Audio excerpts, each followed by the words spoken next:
Okay, let's unpack this. We are leaving the clouds behind today. We're diving into the world of Anno 117, Pax Romana. It just dropped, what, November 13th? That's right, very fresh. And this is a series that's all about that, that top-down God King view. Logistics, trade routes. The big picture. Exactly. But what if I told you there's a whole secret way to get off your throne and just, walk the streets? That's exactly the kernel of knowledge we've pulled for you. We're doing a deep dive into this one hidden feature. A hidden feature the game doesn't even tell you about. Not at all. It's a first-person and, new to this game, a third-person mode that's not listed anywhere. It's not a bug. It's an evolution of something they've done before. So our sources for this are mostly, what, the community? Oh, absolutely. We're looking at the Anno subreddit, a few early guides that have popped up, basically the players who are figuring this stuff out in real time. And our mission today is pretty simple. How do you get into this mode? What can you actually do once you're little Roman on the ground? And what's the buzz around it? Right. It's the best way to, admire the mosaics you just laid down, or maybe more realistically, fall into an aqueduct you just built. So the fact that you have to use a special command suggests this is really for the diehards. Completely. This is not just a toggle in the settings. You have to know the code.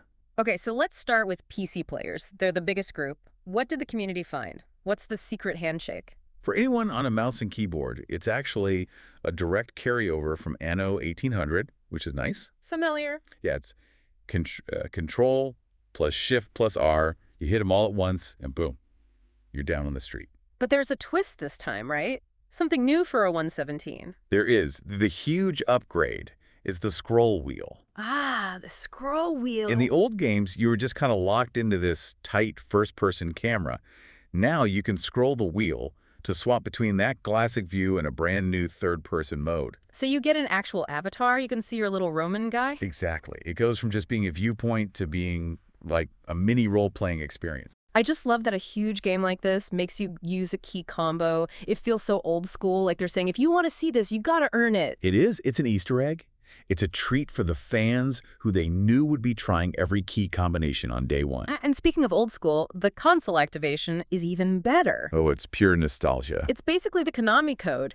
So for anyone playing on an Xbox Series X, what's the incantation? Okay, on Xbox, get ready. It's up, up, down, down, left, right, B, A. I love that. And for PlayStation 5, it's pretty much the same, just swapping the buttons. Yep. Up, up, down, down, left, right, circle X. You pull that off, and you're in.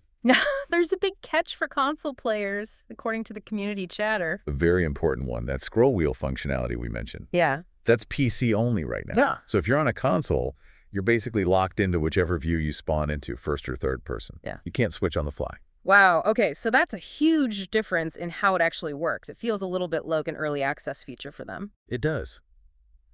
It probably just comes down to the complexity of mapping a hidden feature to a controller that's already packed with commands. Makes sense. But getting out is easy for everyone, right?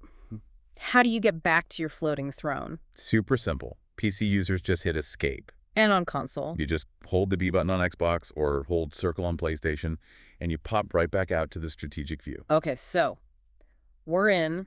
We've used the secret code. We're on the ground. What does this new level of control actually look like? It's not just a passive camera. No, not at all. This is the big step up. You actually inhabit a character, and you've got, standard video game mobility. So you can run around. You can sprint by holding shift, which, trust me, you'll want to do in those massive cities you build. And crucially, I saw this. We have a jump button. We do. You press the space bar, and your little Roman guy jumps. Which seems so random for a city builder. Why would you need to jump?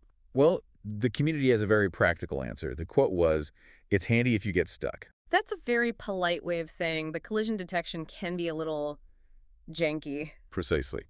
It's less for parkour and more for hopping over a stray piece of pottery that the game thinks is a wall. Right. And what about at night? The cities look incredible, but I imagine it's dark down there. They thought of that. You can press the F key to toggle a torch. No way. Yep. Your avatar just holds out a torch, and it casts this really nice dynamic light around you. It's fantastic for seeing all the little details of the lighting you've placed. That's incredible. So beyond just movement, can you actually interact with the world you've built? You can. You can press E to interact with most of the people and even the animals walking around. So you can finally see if your citizens are actually happy up close. You can get a real sense of the street level vibe for sure. But the best part is seeing your logistics in action. What do you mean? You could actually go up to one of your supply wagons.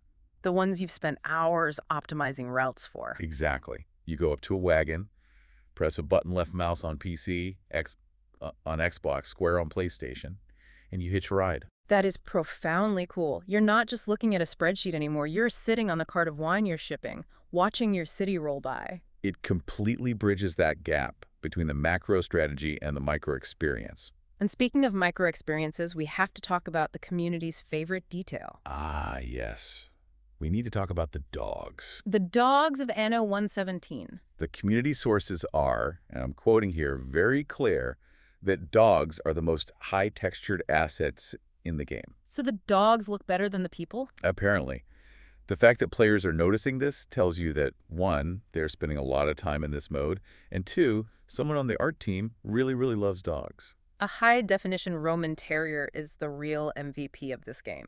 Okay, so when you're in third person, you spawn as a random citizen. Can you change that?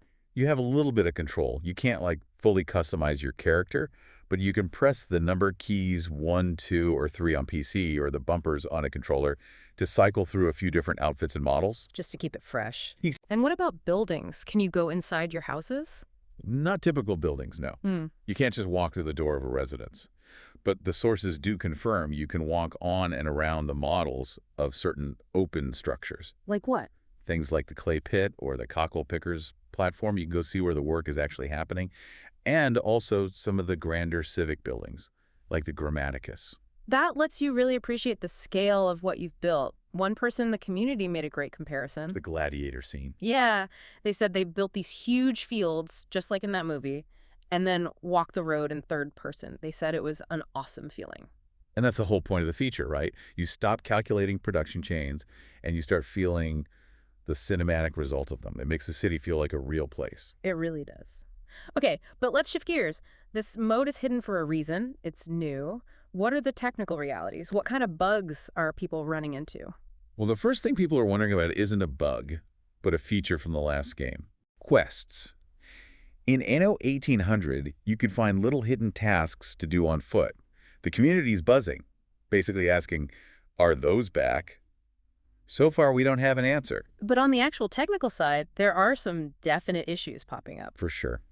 There's a pretty annoying spawning glitch that people are reporting, specifically on the PS5 in endless mode. What happened? Instead of spawning where your camera is, you sometimes just appear at the far corner of the map. Oh, that's rough. Yeah, in endless mode, every second counts. So having to spend 5 minutes just running back to your city is not ideal. And pausing the game is a big part of Anno. I hear that can cause problems too. A huge part.